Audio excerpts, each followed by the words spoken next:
Hey, we're live. Welcome to Cartoon Brew's live stream. My name is Amid. I'm the editor-in-chief of Cartoon Brew. It's Friday, December 13th. Ooh, scary. And I am joined by Cole Delaney. Yes, Introduce hello, all the yourself. way from Dublin in Ireland. I'm the other executive in chief of Cartoon Brew, or whatever I call myself. And we're here to talk about all things animation. I'm not even going to ask you how your week was, Amit. I'm sure very busy. It's been busy. Yeah, it's always Yeah. crazy before the holidays. So, Yes. so Mm. yeah. Um, our schedule for this live stream is every 2 weeks, but we've been kind of inconsistent with it. But I think we're going to take a break through the end of the year. This is probably going to be the last one before the end of the year. We're going to be Mhm. back though on January 3rd, Friday, January 3rd. And from next year, Mhm. starting January 3rd, we're going to be bi-weekly from then every 2 weeks. Uh, Bi-weekly means two things. It means every 2 weeks or twice a week. And Yeah. it's a very, very confusing term, but we're talking every 2 weeks. And we're going to have a lot of guests lined up for next year already. So it's going to be really exciting. We don't have a guest today because it's right before the holidays, and no one wants to be a Mhm. guest right before the holidays. So, No, everything kind of clumps down, right? I don't know what it is about December, but everyone kind of writes it off as I'm not available. But it's yep. still a good 3 weeks, and people are still working. I don't know. I don't know psychologically what happens because if you think about the holidays, it's really a week off. But It wasn't like this before. Like I remember growing up, this is a wasn't it? new it's a new development kind of that's happened like in the Mm. last 15, 20 years where people like just decide the whole month is a vacation. I'm going on a like a 2 week trip this weekend. Won't be back till the end of the Oh, year, but I'm going to be working the whole time. So it really doesn't, oh it's just wow, a change of scenery. yeah. It's not really a just visiting I've I've family. uh, I've been so looking forward to the end of my work, and technically yesterday was my last day on set of filming the show before next year, but it just doesn't end. I keep being asked to do. So now I have Monday as well. I was just like, I can't. I was toning down, getting ready for the holidays. But now, bam, Monday. They're like, no, no. But you know Um, what? There's so many people out of work in LA that there's a lot of people who are jealous who are hearing you that you have. Oh, I've steady employment that won't end. you don't want That's to. that's How dare I have it? that's. Yes, so I will. I'm going to stand on this ground. I just want a break. Okay, I just want a break, and I'm sorry for anyone who's unemployed. I'm employed, and I would You're love a too break. employed. You're overemployed. I'm overemployed. Actually, someone take some of my jobs, please. Um, yeah. Okay, let's move on before this gets out of hand. Uh, we got a lot of stuff to talk about, and Yeah, can you hear me?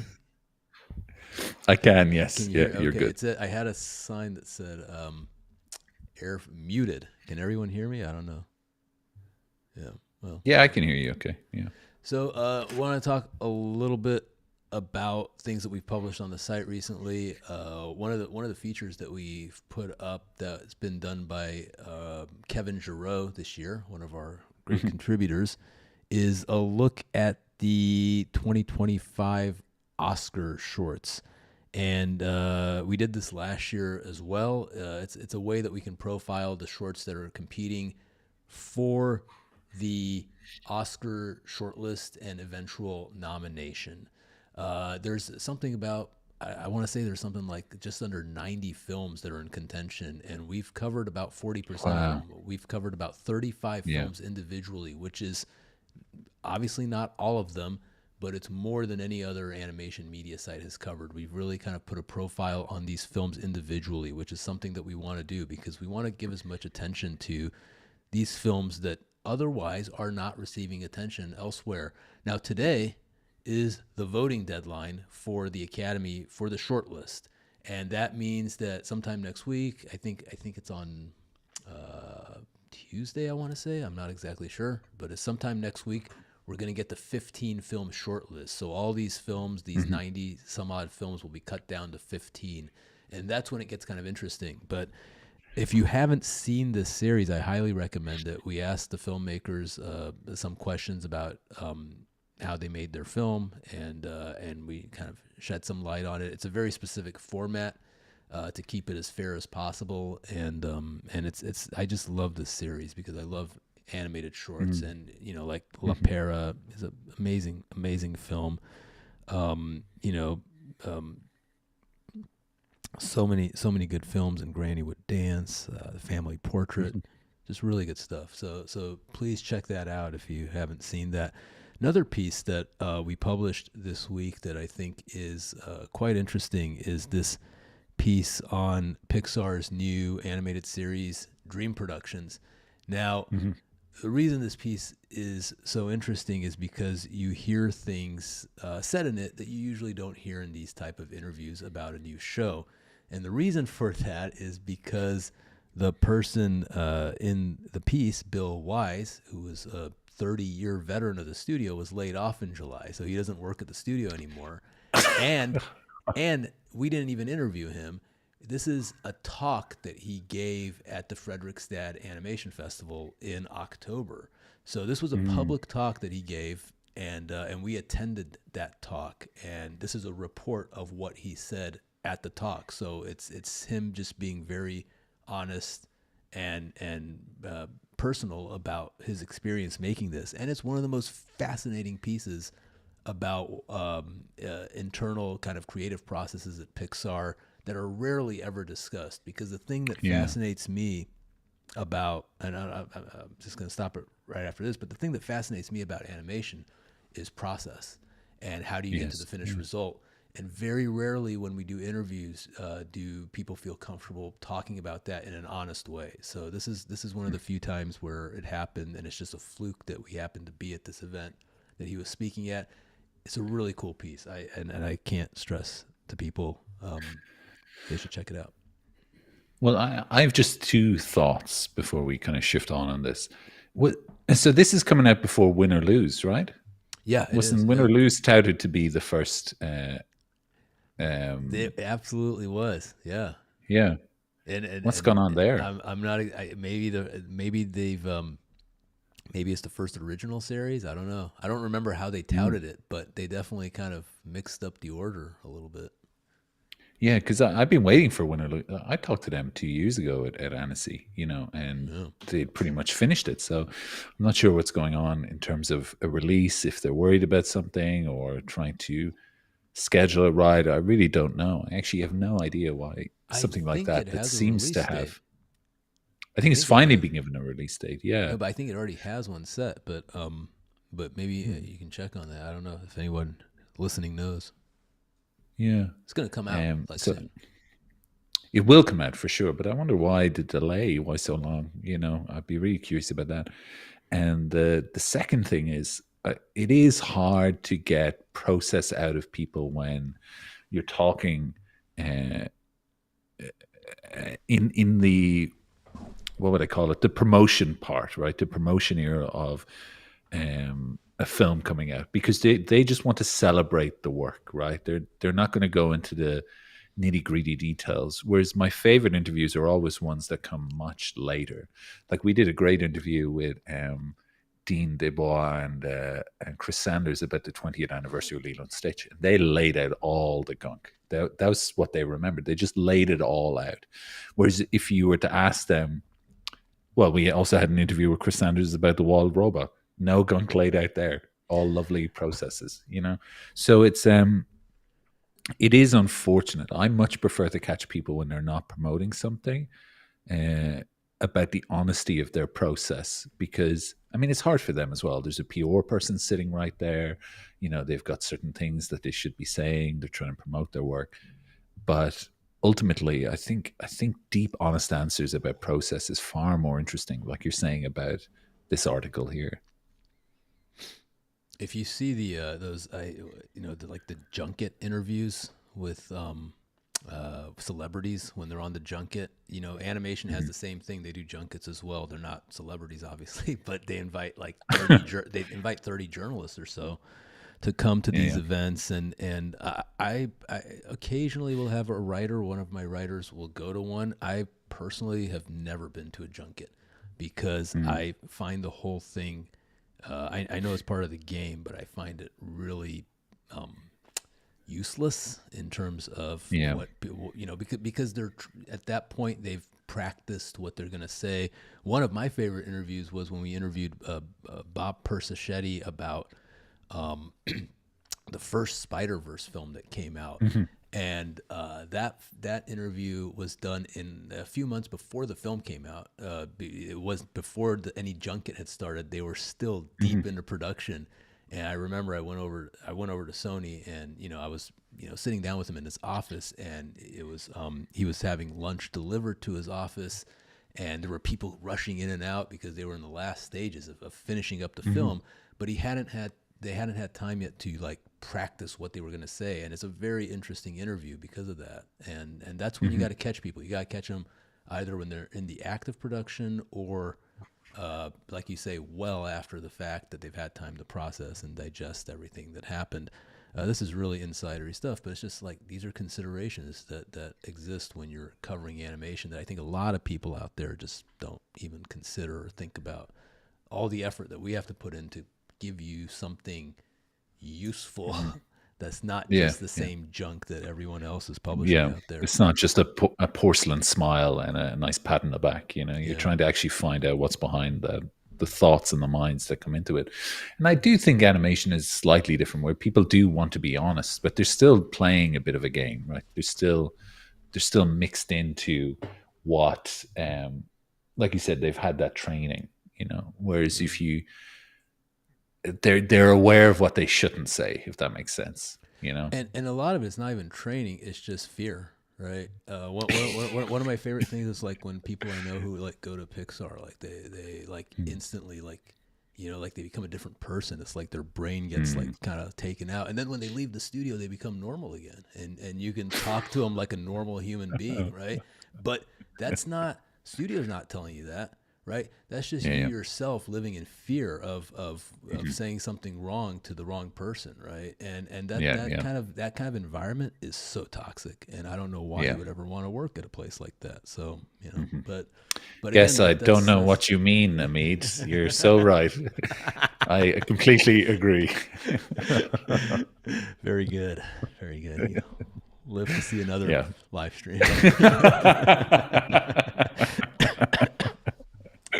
Anyway, I don't. We got a lot to discuss. I don't know why we're We talking do, about yeah. like this stuff. Yeah, sorry, that's me.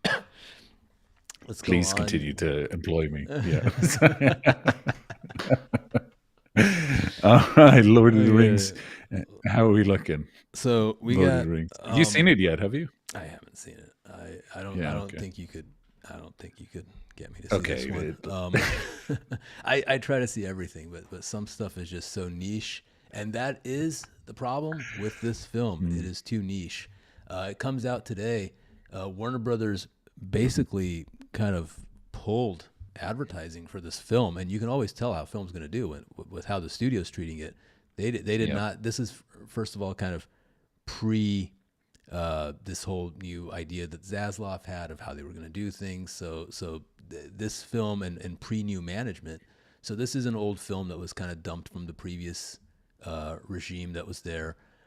This is Mhm. a Warner Brothers animation film. It's not a Warner Brothers feature film. It was done by their TV and direct-to-video division, Warner Brothers Animation. Mm. So that's one thing Mhm. that's unique about it. Second thing that's unique about it is it is technically an anime film because it's made Yeah. in Japan. It's made by a Japanese director at a Japanese studio, and it has Peter Jackson involved and all sorts of things. But it's basically it's a dud. The film is looking at a launch in between I don't know 6 to 8 million or something this week, somewhere in the mid single digits, and I don't know what the Oof. expectation was. It's actually not an entire disaster because Deadline says that the film only cost about $30 million to make. I mean, it'll probably Mhm. make back its cost. Yeah. With And you can see everything. that, right? You can actually see that when I watch the trailer, I can see the limitations of their budget in terms of what they're trying to achieve. This Hmm. grand epic scale animated film. But you can definitely see the kind of limitations that you're hitting up against here.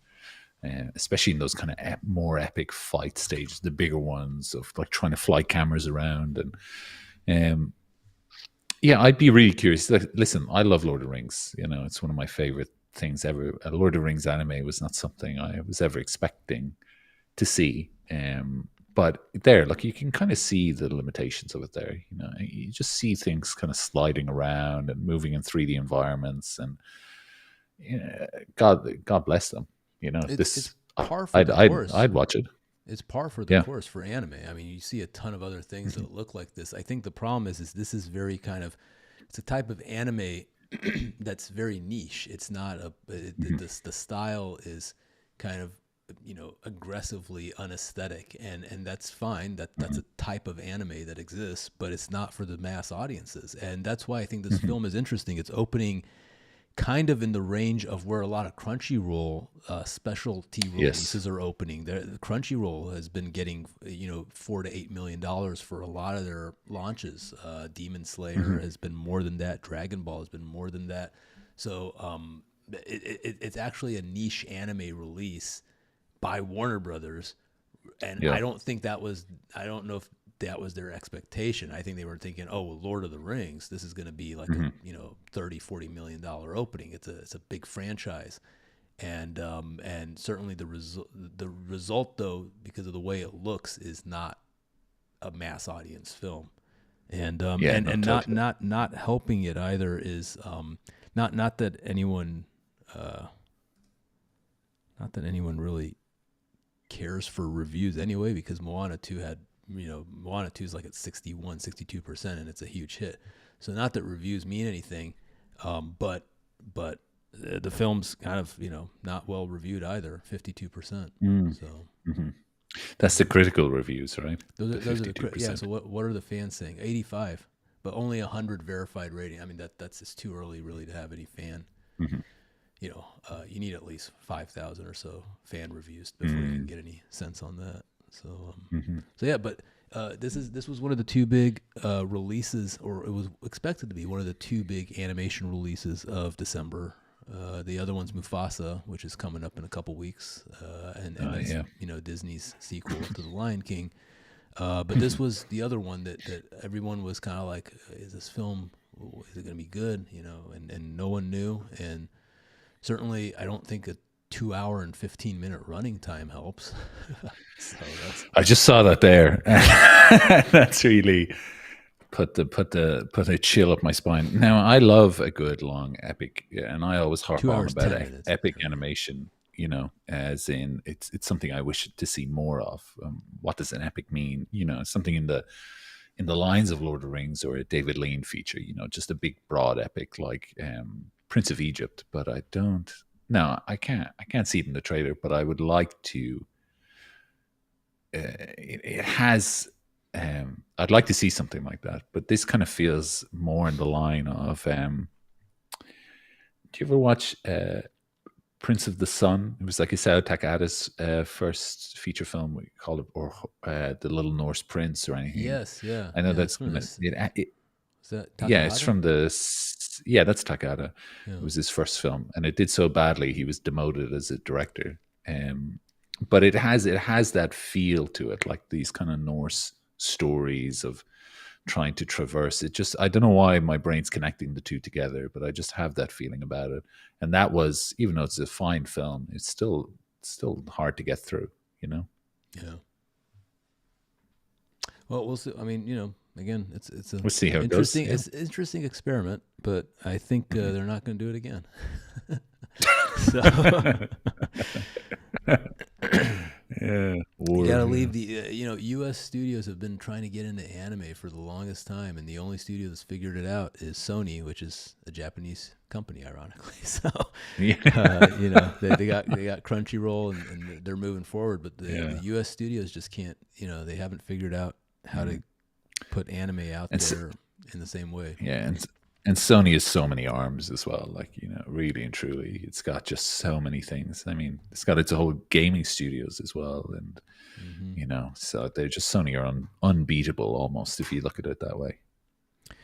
So let's move on to our next story, which is the Oscar race for. We discussed shorts, but now we're going to talk a little bit about the Oscar race for Best Animated Feature. Mhm. This race, I would say this week was the week that it cleared up. And the reason it cleared up Mm. this week is because we had the Golden Globe nominations and the Critics' Choice Awards Mhm. nominations. And the Golden Globes chose, they have 6 films, right? They chose Mhm. Flow, Inside Out 2, Memoir of a Snail, Moana 2, Wallace and Gromit, the new feature, and Wild Robot.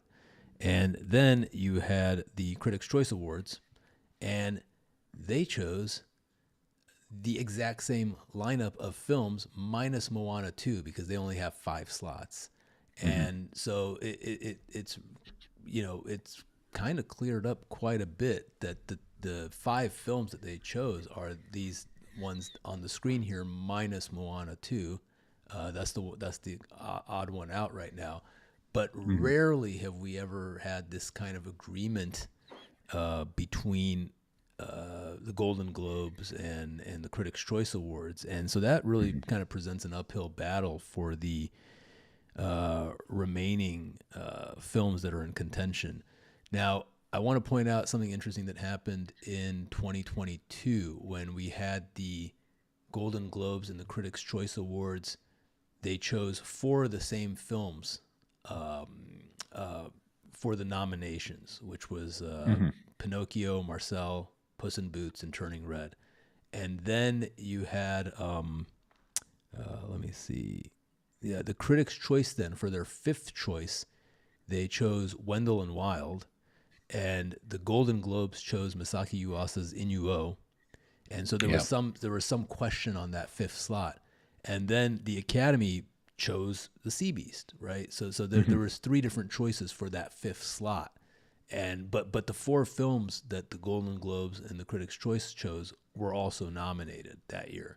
So Mhm. this year you have both organizations agreeing on the same 5 films, and it's so I again it looks like a real uphill battle for the other 26 films that are in contention uh, for the Oscar because if you look at for weeks I've been saying that there's 4 films that are set in this race. It's Mhm. Inside Out 2, Flow, Wallace and Gromit, and Wild Robot.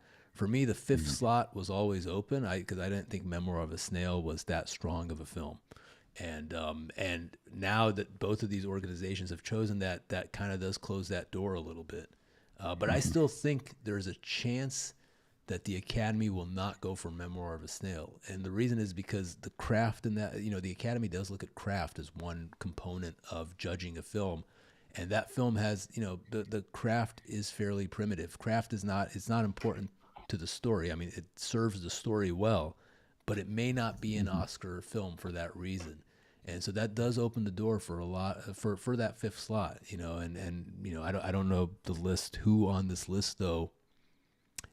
I don't see any other films that for which a consensus is formed besides Memoir of a Snail. So Mm. I don't know if you have any thoughts on what you think a good like 5th slot would be, but or if you think Memoir is the right choice for that. Well, I think critically it kind of slots in there, right? Because it has won critical, like large critical awards, and Annecy, I it mean, won the Crystal and Annecy Annecy. won Annecy. Unless they kind of backslide and put in Moana 2, which is, I've not seen it yet, but based on the reviews and based on other things, I'm not sure. But I mean, we've always said like the Wild Robot, Inside Out 2, Flow seem to be the ones up there. Wallace and Gromit is no surprise, really and truly. That was also Four one that was four up there. Academy Awards for Nick Park for the same character, right? Exactly, yeah. I mean, I think Well, that's was it? He's got three, and one he won for Creature Comforts. I okay. think Wallace and Gromit lost out on that. It was Creature Mm, Comforts won the first Oscar, but I mean, it's still for him, and it's all his stuff, yeah. and the stuff that they've done. So, I mean, Wallace and Gromit is no surprise, and the film is really good. It's of that oeuvre. The Wild Robot is just phenomenal. Inside Out 2 is great as well. I had a really great time at that. Flow I've not seen, but I've heard great things. But critically, Memoir of a Snail definitely is up there. And didn't Elliot win an Oscar for Harvey Crumpet? Didn't he? Wasn't that Yes, his? yeah, his short, yeah. How did Mary and Max do then after that? I don't remember. I don't think that was nominated, was it? Yeah, I don't think it was nominated. Yeah, his stuff's a little hard for feature length to get through. I'll say a couple other possibilities are, we got Piece by Piece, which looked like a contender earlier in the year. It still has a lot of celebrity firepower behind it, and it's a very unique kind of documentary. Another one is Ultraman Rising. Netflix is pushing that one, and it just Are they pushing? I'm sorry, what? Are they pushing it? Because I know Wallace and Gromit is there as well. No, they're what pushing else do both they have? films. They're pushing Ultraman Rising is their other big film. They have like 4 or 5 films on the list, but Ultraman Rising is the other film that they're pushing, and it's a very good film. So there's a real chance for that to kind of slide in. Where like in 2022 you had Guillermo del Toro's Pinocchio, and then you had CB slide in as well. So there is that possibility.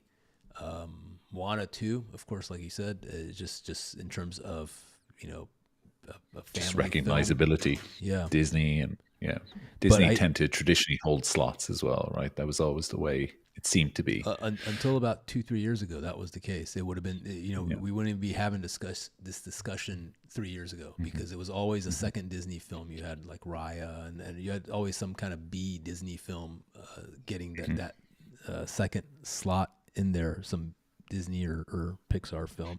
But it's looking like, again, like we have great films like Chicken for Linda and Glassworker and The Imaginary, which is a Netflix film. Look Back, Living Large, which I enjoyed a lot.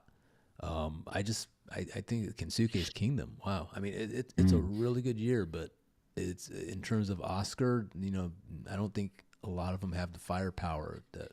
And my personal choice, I would love to see The Day the Earth Blew Up. That's a fantastic Looney Tunes film. But I don't know if the Oscars are gonna go for that. So just for a Philistine like me, right, who has a short grasp of it, but I don't think it's politically correct.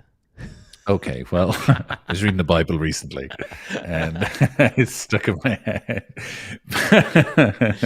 we got to be careful here. We got to be careful. What's the better term? A troglodyte like me in terms rube. of a rube, a noob. In terms of the Oscars, so they'll release a short list from this afterwards, right? In terms of voting. No, they will not. So unlike the shorts, the feature animation category does not have a short list. So this is going to go straight to voting when they vote for the 5 nominations. That voting in mid-January, these films are going to be voted on.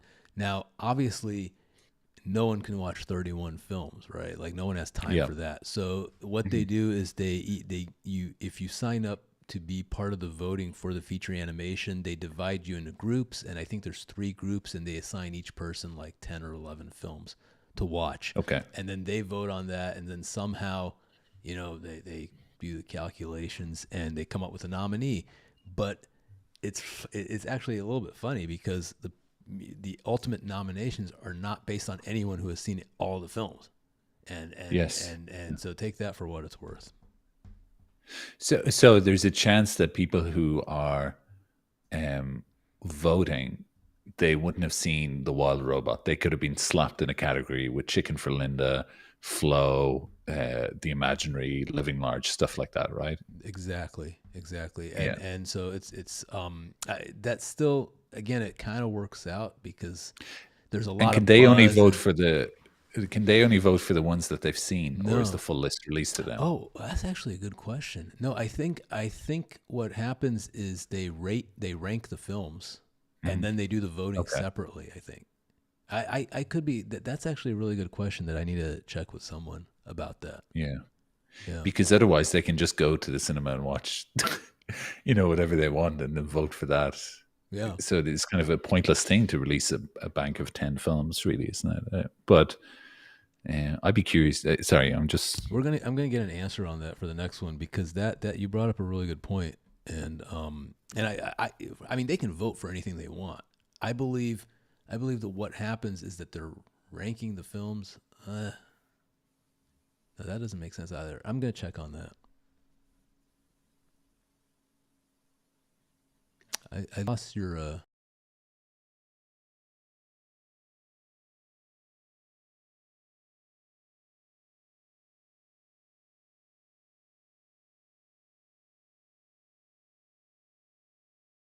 But, There we go. You're back.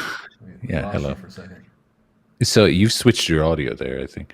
But my question then is, Can you hear? one or Can you hear two? me? Can you hear me? I can, yeah. Oh, okay. But I think your mic is switched to your laptop mic, Amit. You might have to switch back to your Shure mic. Just a bit of technical detail issue for everyone there. But while you're figuring that out, I just do have a question, Amit, which is, when did Moana come out? It was only at the end of November. That's way better. Yeah. Okay. That's it. It was at the end of November, right? Wasn't it? Yes. Yeah. Thanksgiving. When do you vote for the Golden Globes? Like what's the time period for that? I don't know, but I think they get screeners, and the Golden Globe voters, they have access to these films. Yeah. Beforehand. Okay. All right. Yeah. Sounds like that's a very quick turnaround to get it in. It's like right at the end of. But generally, the Golden Globes and Critics' Choice are a really good indicator as to what's going to be put forward to the Oscars generally, right?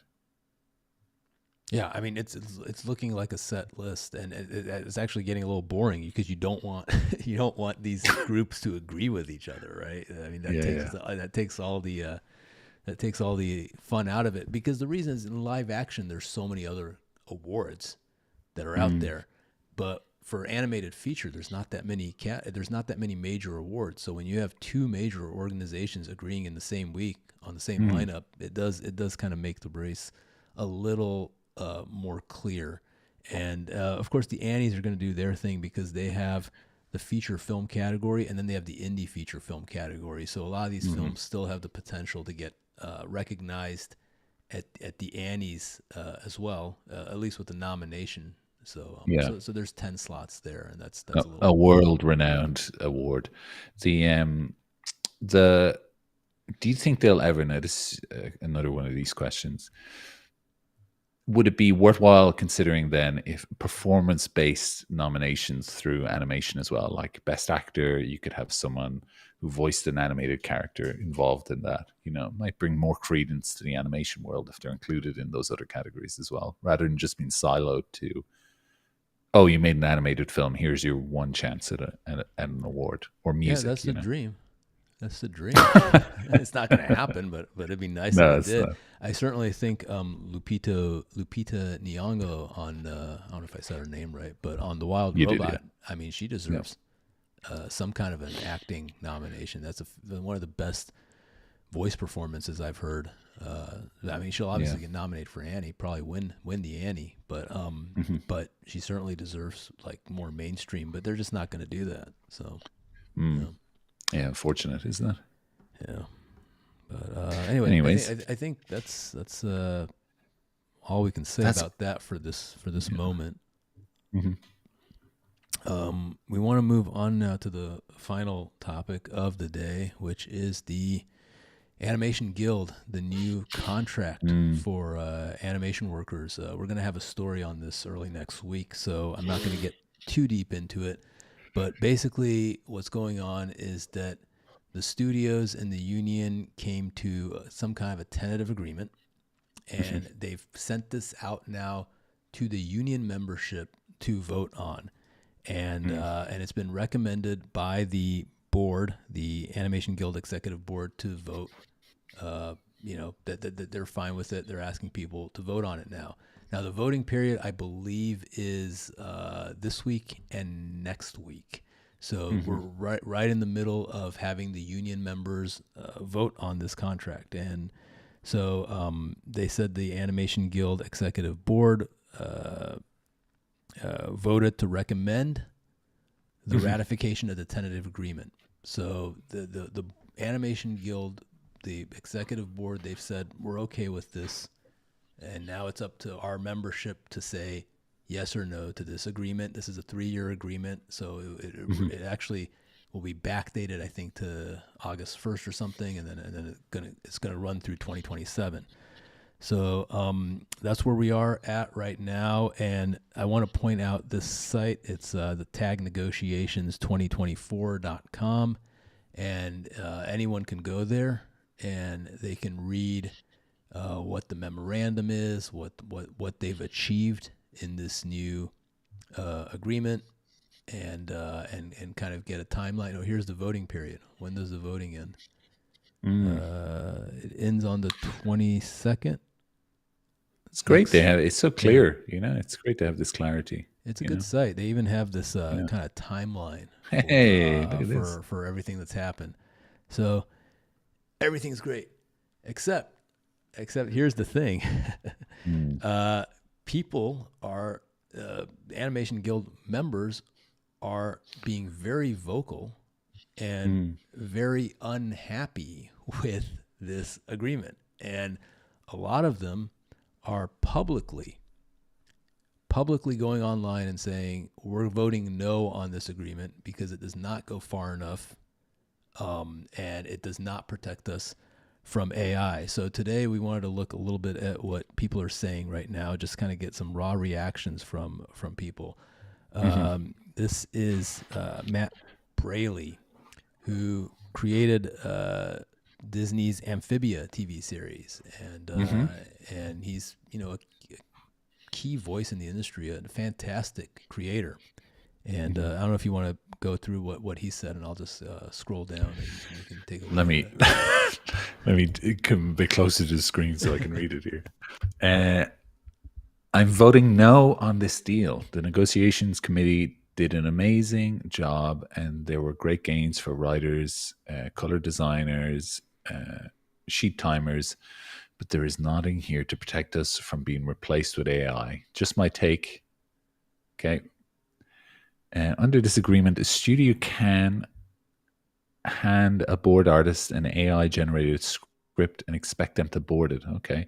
Also, under this agreement, board artists do not receive additional compensation for adjusting dialogue or fixing writing.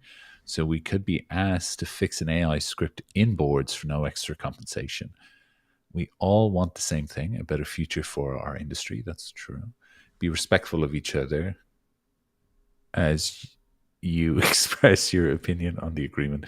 People worked hard for it, and again, there are awesome gains, just not enough. So he's kind of saying that they're 80% there. There's just a few things left that really need to be ironed out. Yeah, because it locks in, right? It locks in then for 3 years once they agree to this, and we all know how quick technology moves, right? I think one of the problems is it's not about we can solve this in 3 years. Right. This is an existential moment for the animation industry. If you don't address it right now, you're not going to be able to address it in 3 years, because AI is moving forward, and every studio is implementing it in one way or another, or they're looking at ways to implement it. Right. Yeah. And they're doing it without any regard for the creative side. Right. They're moving forward as fast as they can. And the thing is the animation industry is growing globally, right? So it's rapidly expanding, but so it's not going to prevent more people from coming into the industry, but the American workers and the workers in LA and those who are represented by the Animation Guild, they are the best treated workers, right? So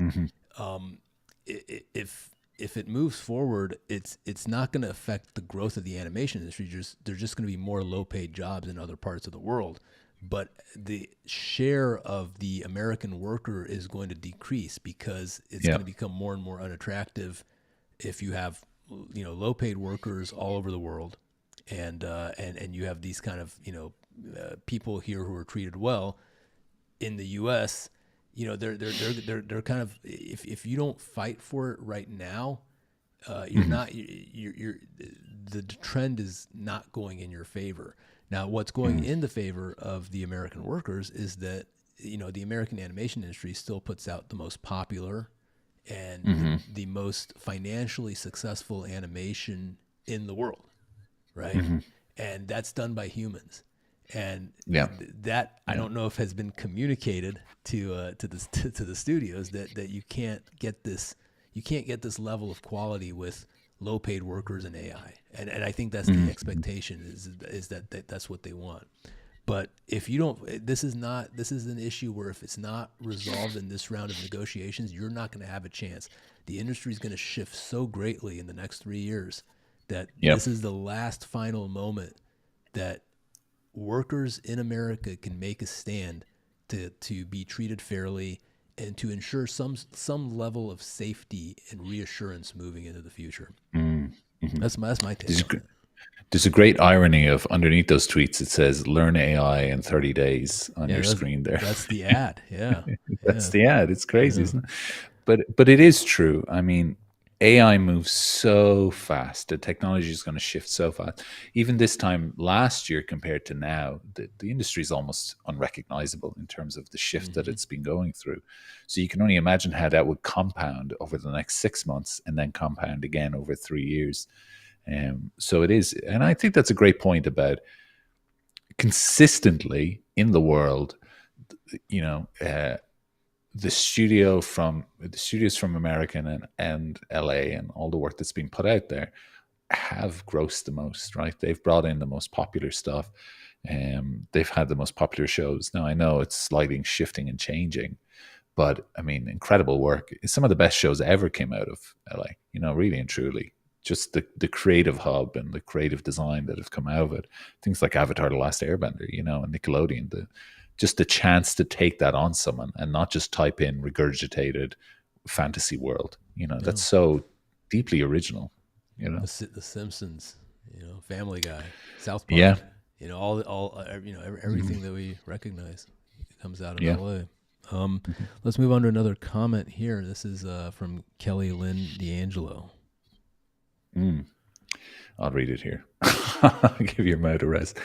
As a member of your negotiating committee, and a member of the AI subcommittee, I speak solely for myself. We have to iterate this. When I say I'm voting no on this contract, I'll go into further details soon, but it boils down to the fact, to me, we still need to fight for more AI protections. Okay. Now let's squint.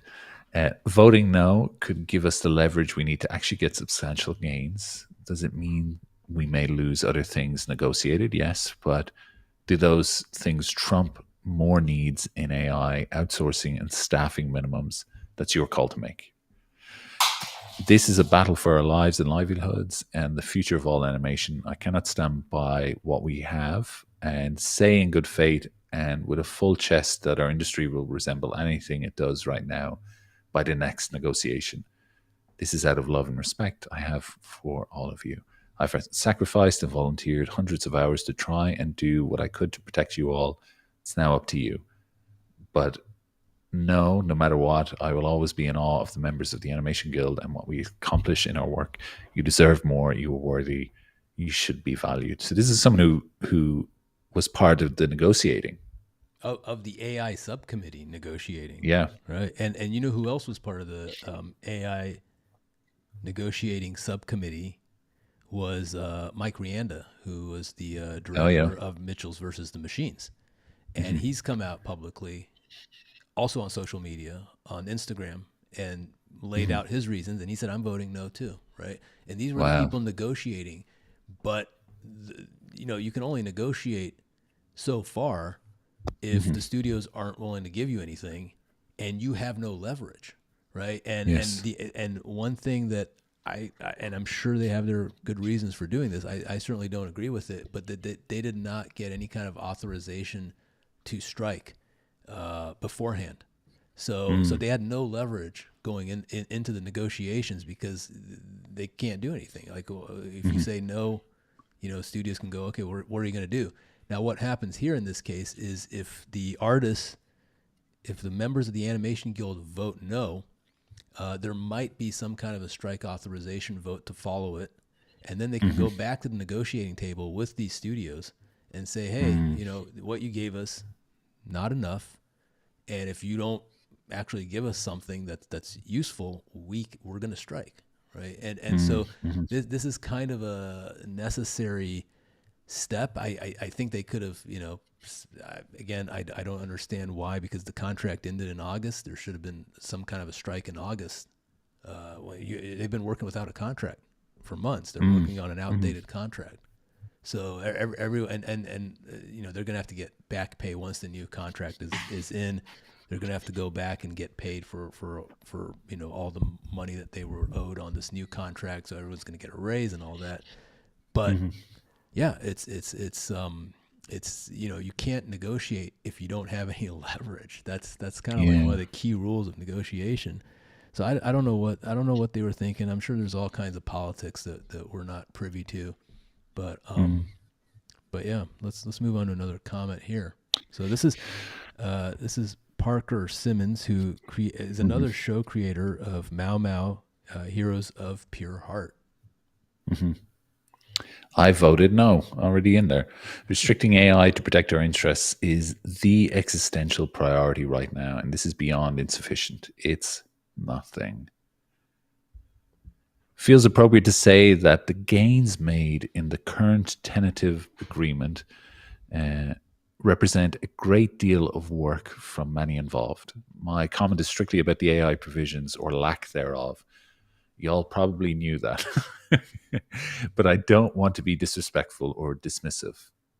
And then we've got some other comments here. My stance is that any gains made are great, but they don't mean much if the jobs that would benefit from them don't exist to do as such. That's exactly my point. 3 times 0 is 0. Yeah, interesting, isn't it? That was one of the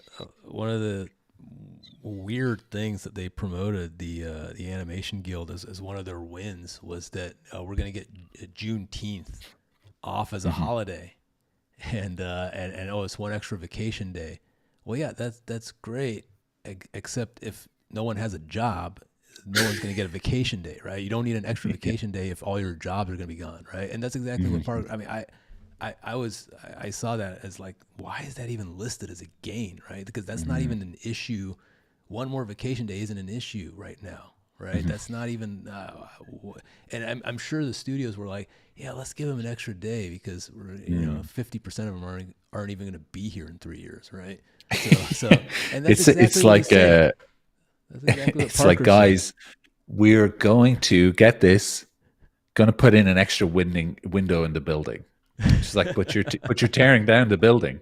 Yeah, but you'll have an extra window for that time being. It's just that's crazy, isn't it?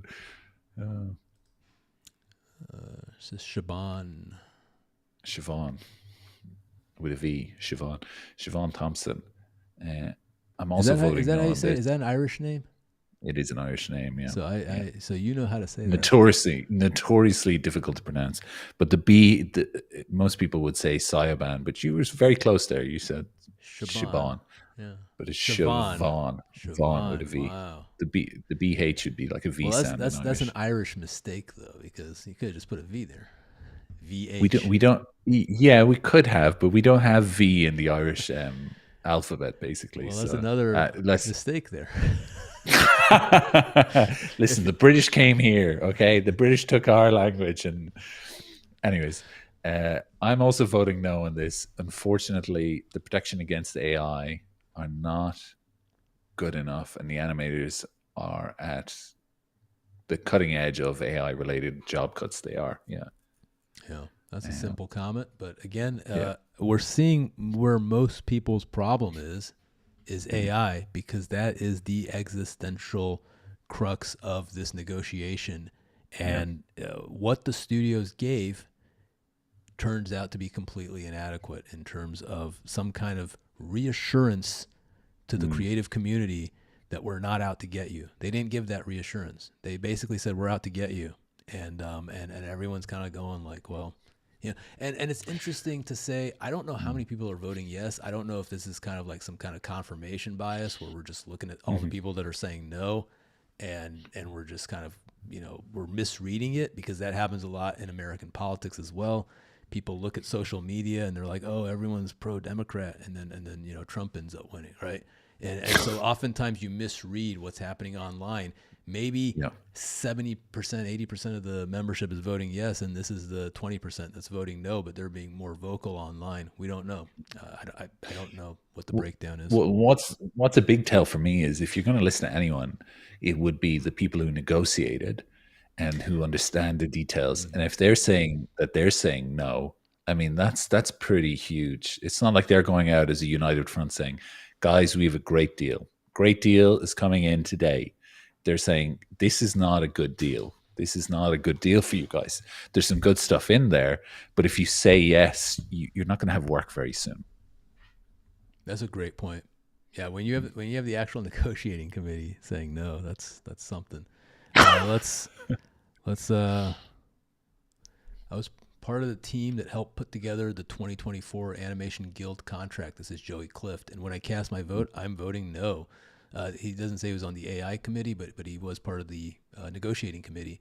Before I explain why, I just want to start by saying I'm speaking for myself and not behalf of the Animation Guild or the negotiation committee. I don't know if you want to take over here because it's a lot of reading. I don't even know if we want to read all this, but We'll get through it. I spent the past year or so on the negotiations committee for the Animation Guild 2024 contract with the studios. Now, don't get me wrong. This deal has a lot of great stuff in it.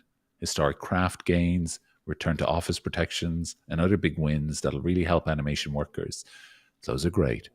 But the deal doesn't address many of our members' top priorities, like generative AI and outsourcing protections and staffing minimums. A few months ago, we conducted the survey of TAG members, asking what their priorities are in this contract, and AI protections were on top of that list. And I get it, with many industry leaders saying they're excited about how AI advances will make animated films and shows cheaper to make, and AI already displacing a ton of workers in the video game industry. It's easy to see why animation workers are worried that their jobs might be at stake. I've talked to a lot of TAG members about this. People are scared of losing their careers that they've spent decades of their lives working towards.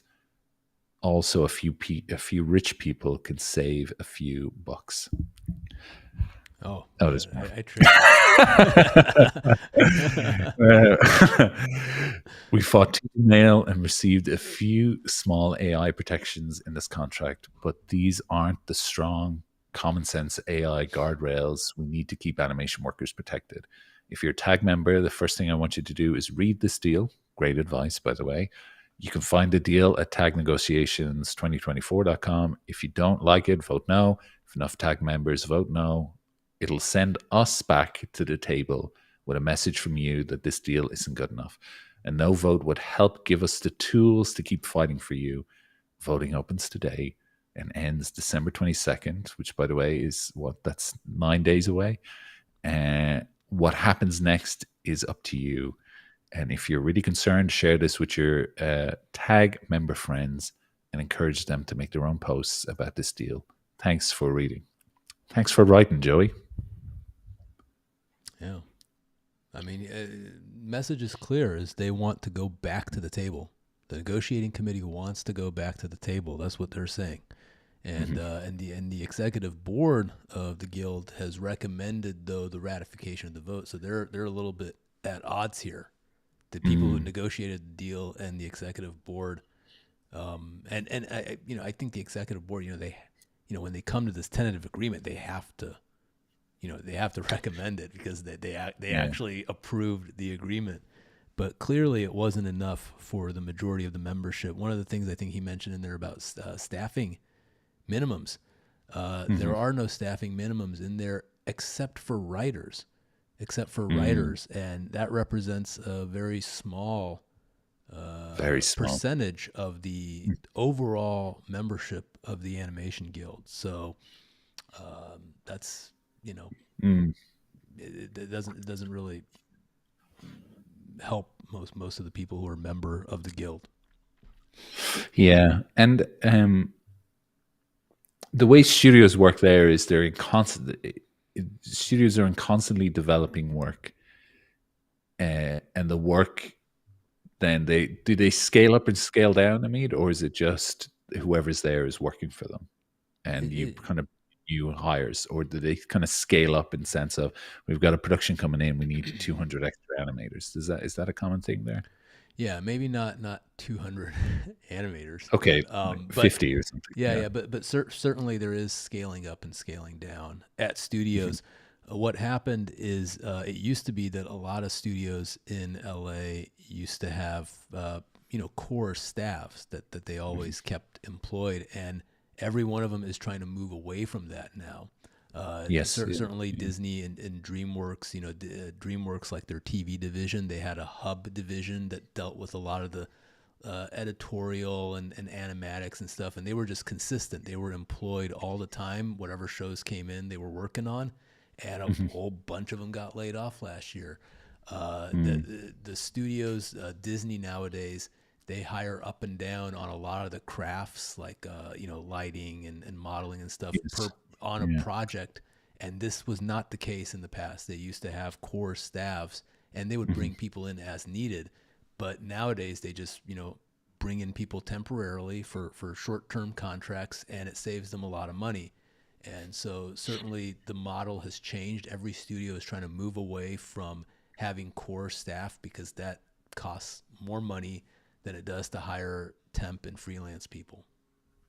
How does Illumination work? Do they have core staff, or do they scale up and scale down? I don't know. They're in France, so Yeah. I want to say that they have a core staff because they have a very consistent pipeline of people, Mhm. and Mhm. sorry, they have a very consistent pipeline of output, and I want to say that their animation side, the actual production side is, which is in France, is consistent. Mm. I don't know that for a fact, but in LA, it's a very small group of people, and they certainly, I think, are Yeah. a lot of them, a lot of the board artists, they're just they're there for certain projects, but the majority of the work is done in France, so I don't know how they're set Mm. up. Because I hope they have permanent staff, and France is pretty locked into that kind of stuff. They have a lot of worker rights. France is built on the back of their rights, right? And they work far less hours than any other place in the world. Yeah, they they work very little hours. But I mean, it's strange to me that uh, studios are chasing a ghost of an idea through AI and worker outsourcing and this kind of stuff, where it's just like they're thinking there's a potential to save money, but it's not proven, right? There's no proven track record. It's still a ghost of an idea. But what is proven are things like what Illumination are doing, who are making the most money, and why are they not modeling their businesses off of what that business is doing? And hopefully, it's around core staff and good ideas. I don't know, but this kind of unproven. I know there's a lot of potential there, but AI is not where it needs to be to match what they're expecting. If that makes sense, I know it'll get there, but it just, I don't know. You can always, even still, I can still tell what's AI generated. It's very lifeless, right? It's very yeah. soulless, and it needs a hand to come in eventually and fix that. Um, I think the expectation is 3 4 years from now it's going to be there. mhm. Yeah. And they're trying to plan ahead.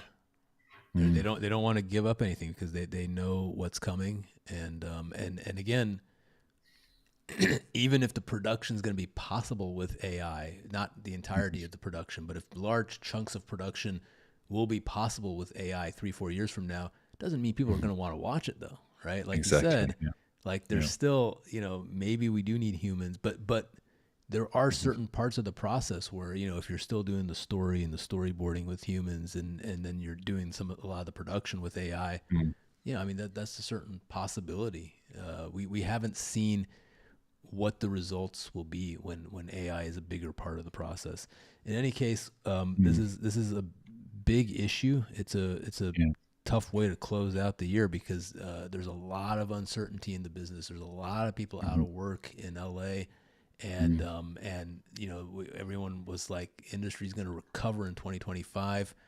Who knows? I mean, Yeah. this is Well, if they vote no, I mean that brings them back to the table. So the story doesn't end here. yeah. I would also, just as a last point, something we talked about it before. Arcane, right? That's a really good example of a high budget show. There's a lot of money spent on that show, but it really shows. That's one of the best animated shows I've seen ever, and it has nothing but human touches in it. Nothing like good storytelling, great acting, great emotion, all that kind of basic stuff that you need to kind of push something through. But on top of that, it interrogates the craft and the medium of animation on multiple levels beyond anything else I've ever seen, and how it mixes mediums. It's an incredible piece of work, but it shows that they put the money into it, right? And I don't think, to me, I don't understand how they could have ever cut any shortcuts in that. And I think that was part of its criticism, is that they were just like, they'd have an issue with the pipeline because of how much work it took, right? How much human hours it took to kind of get this right. But it's paid dividends in terms of, like, it's such an incredible show. I'd rewatch that over and over again. And that's something with a human hand that I don't see AI being able to fully replicate. Yeah, art is supposed to be messy, right? And AI Hmm. is not messy at all, right? That's the Yeah. that's the appeal of it to the business side, is that, Hmm. they don't want messiness. They want clean. Even if it's lifeless and soulless, they want Hmm. clean, right? And Yeah. AI can't do messiness. But good Hmm. art, uh, which we've learned through millennia, is Hmm. always going to be messy, and Hmm. there's always going to be a place for that. So, we'll see how it goes. Well, it's like that question of innovation versus efficiency. And if I ever see on a company statement is we value innovation and efficiency, it's like, well, those two things can't exist in the same space. Mm, Innovation is a very messy thing. There's a lot of mistakes that happen to get to where you wanted to go. Efficiency is the total opposite. You can't really, you're finding out a way to limit mistakes, whereas innovation can't do that. So you're never going to grow if your aim is efficiency. You'll just, you're gonna, it's a race to the bottom. Whereas if you're looking at innovation, all these things like Spider-Verse and everything, these are all innovative ways, and they pay the dividends back because the entire industry recalculates and goes toward it. Like the Wild Robot is a really great example of that. They all talk about the Spider-Verse, and they all talk about how that innovation helped them push their own innovations forward. And that is like DreamWorks' best grasp at an Oscar in a long time. And it's a beautiful film, and that's all sitting in innovative spaces. It's not sitting in efficiency. that's a great point. Yeah. I That's think me. that's a good place to end the year on. Yeah. Thank you. Yeah. I can't top that. So I hope you have a great New Year, Cole. Great holiday. You too. Yeah. And I'm trying to do a segue to the end, but couldn't quite pull it off. But yeah. Anyway, we will be back on January 3rd. There's gonna be a lot to talk about at the front of the new year. So Mhm. hope you guys join us then. But Yeah. Happy until then, holidays to everyone. Merry Christmas to everyone else, and happy New Year. yeah, we'll see you guys soon. Bye bye. Yeah. Goodbye.